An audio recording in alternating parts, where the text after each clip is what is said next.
Eu já ia pedir para o senador Magno Malta falar um pouco mais.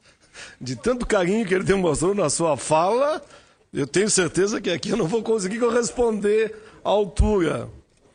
Mas, senador Magno Malta, eu queria, nessa data em que a gente lembra os 25 anos da nossa Constituição, primeiro agradecer àqueles que nem sempre a gente lembra num momento como esse.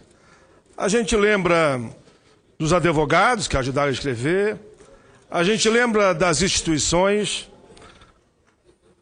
e às vezes esquece daqueles que foram o sujeito da história. Eu fui deputado federal constituinte. Eu poderia dizer, eu estava lá, desde o processo pré-constituinte. Quantas plenárias pelo Brasil, unindo os mais variados segmentos, trabalhadores rurais, trabalhadores da área urbana, trabalhadores do serviço público, professores, agricultores, empresários. Aquelas plenárias já eram um período de pressão para que quem fosse eleito constituinte ficasse sabendo que o povo queria participar de fato da redação final da Carta Magna que iria e vai e está a nortear nossas vidas no campo econômico, político e social. É a nossa Bíblia. É o nosso instrumento maior da própria democracia. Olha, só quem estava lá sabe o que aconteceu, por exemplo, no capítulo da reforma agrária, independente das posições. Teve horas que não prevalecia o argumento. Foi tão duro o debate que foi no tapa dentro do plenário da Câmara dos Deputados.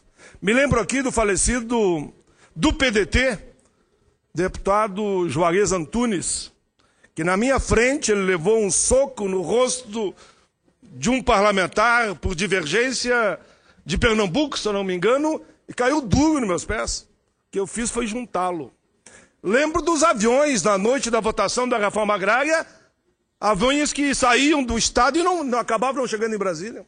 E nós tivemos que nos cotizar para que a gente conseguisse fazer que alguns aviões particulares fossem então contratados e chegassem em tempo para a votação e nós segurando na tribuna para que não se fizesse a votação final. Foram horas e horas.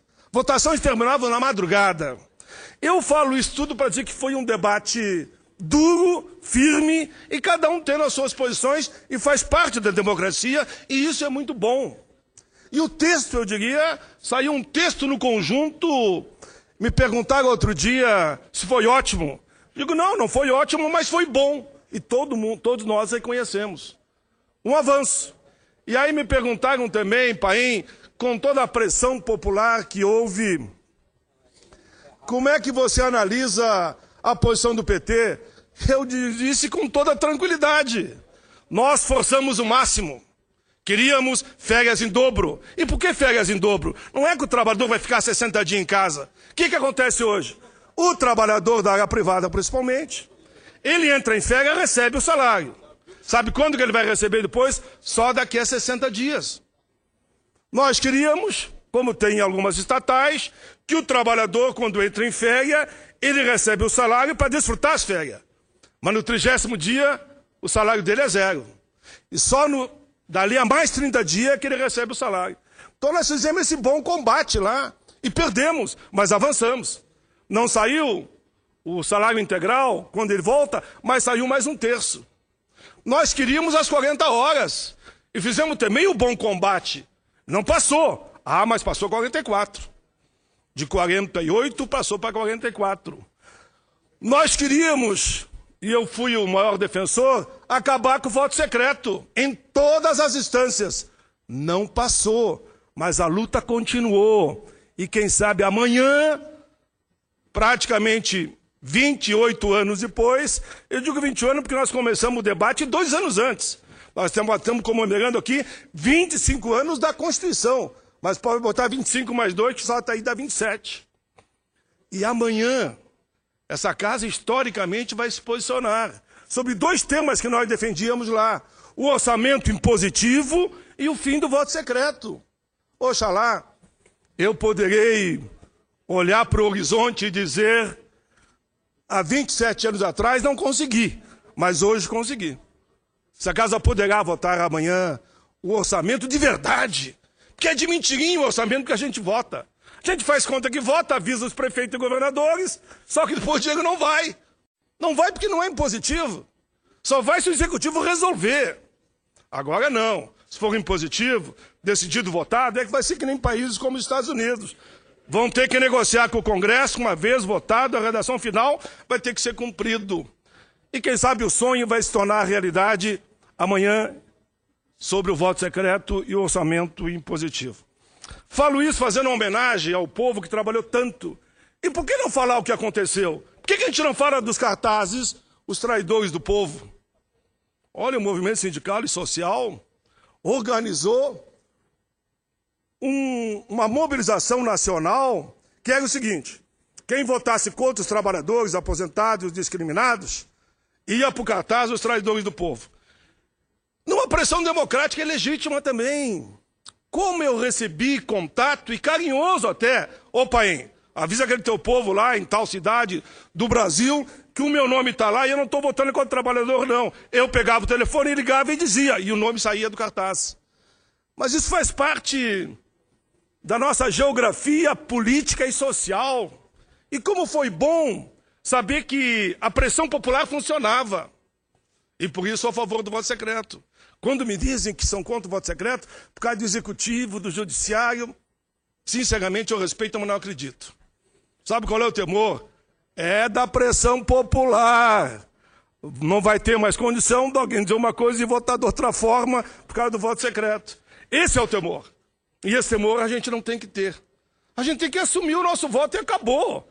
E a população tem o direito de cobrar a coerência do nosso discurso na época da campanha.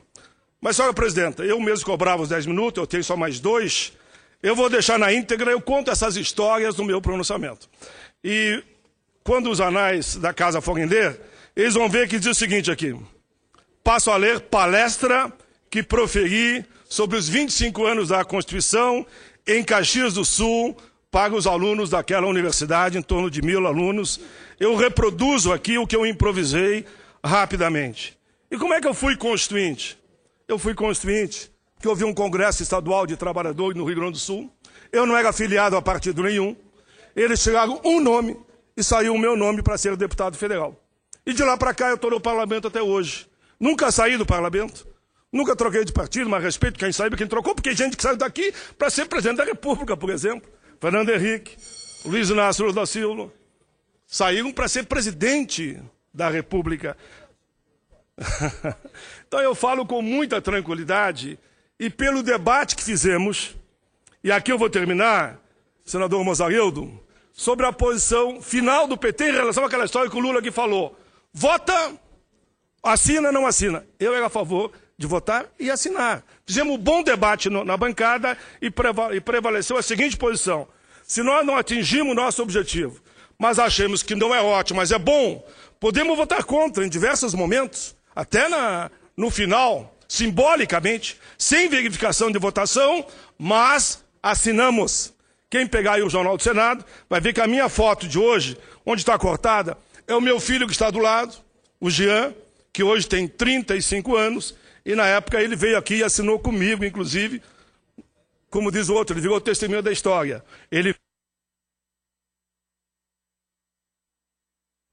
Entendemos aquele momento histórico do processo e, sem sombra de dúvida, a nossa Constituição Cidadã de Ulisses Guimarães, para o seu tempo, foi um avanço. Ora, eu me dou o direito, até no meu governo, que me chamam de rebelde, perguntem para mim o que eu acho do governo Dilma. Eu acho que é um bom governo, mas tem que fazer mais. E todo o PT sabe disso. E não só o PT sabe. Que eu continuo cobrando mais, porque eu acho que dá para fazer mais. Se o dia que eu achar que não dá para fazer mais, bom, então eu tenho que retirar da vida pública.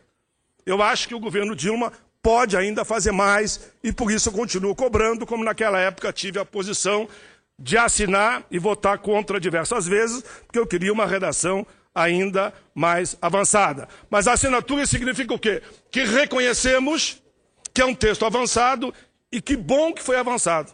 Porque as emendas constitucionais que surgem hoje, na sua ampla maioria, é retrocesso.